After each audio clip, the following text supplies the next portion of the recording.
All right, ladies and gentlemen, I'm very happy to say, always happy to say this. Joining us now is Dr. Ben Carson, former chief of pediatric neurosurgery at the Johns Hopkins Children's Center. And, of course, his latest book, One Vote, Make Your Voice Heard. Hello, doctor. How you doing, Steve? I'm doing well. And let me start up by asking you, do you think the people made their voice heard? I mean, I know a lot of people heard them last Tuesday. But the president had some cockamamie statement the day after where he said, I heard the 1/3 who voted, but I also heard the 2/3 who didn't vote. Well, I can tell you, I'm very, very proud of my fellow Americans for coming out and expressing themselves. But we still got work to do to get the others out. And, there are a lot of people who are discouraged, who's pretty much given up on our system. They think everybody's a liar and a crook and a cheat. And they have good reason for believing that, but it's not true, and we need to make sure that we manifest that. All right, we did better. We, the Republicans, did better with Hispanics and women than they did, during the 12 and 08, certainly. So is it moving in the right direction, or is there, this an anomaly and there's a lot more to do? Well, I think a lot of people are beginning to see the folly of the media.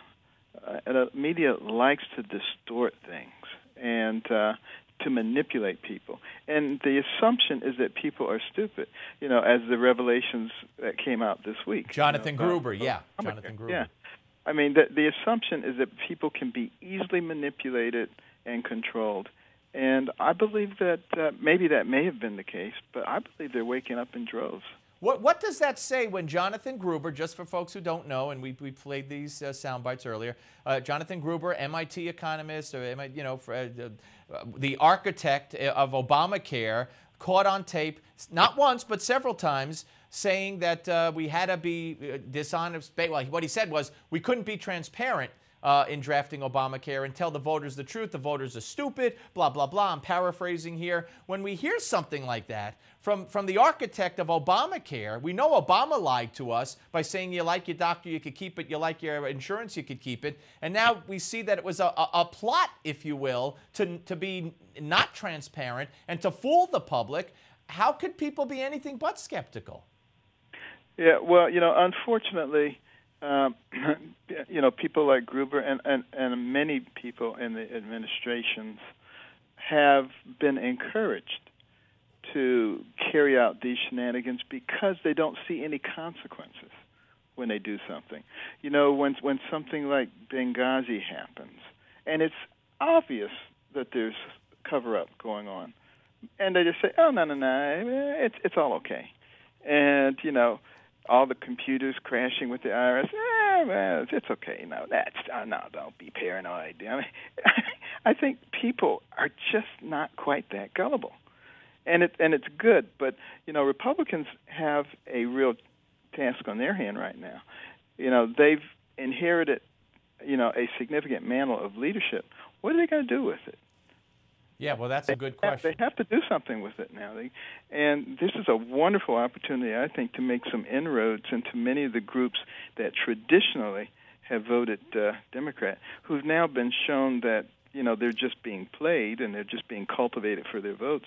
Well, let's make sure that they know that there are those who value them and really want to have a system that works for everybody. All right, let me ask you, because I was a little confused. ABC News ran a story in anticipation of your video, that aired last weekend or 2 weekends ago, and said that the headline was basically that you're throwing your hat in the ring. This is the introduction video to you running for president. Then I read the story, and I really didn't see anything in the story that indicated that you had thrown your hat into the ring officially, and of course I watched the video and I still didn't see it. So where are you? I ask you this every time, but in light of all that, have you thrown your hat in the ring? Are you about to? Where are we? And then of course they retracted. Right. Yeah. But let me ask you where you are. No, I haven't thrown it in the ring, but I'm a surgeon. I have a surgical personality. I always look carefully before I leap. And, I want to be pretty close to 100% sure that running is something that my fellow citizens truly want me to do. Do you want to do it? You once told me even if you run, you don't want to run. Well, it's not something that anybody, I think, who's all that sane would really want to do. When you consider, the turmoil, the havoc that it's going to wreak on your life, on the life of your family, it's a sacrifice. Some people who perhaps are power-driven, it might be something that all right, so how convinced are you? Where are you on a 1 to 10 scale? If I had to say, 1 is you're not going to run, 10 you're going to run. Give me a number. The square root of 74.7. All right, we're coming back with more from Dr. Ben Carson. Don't go away.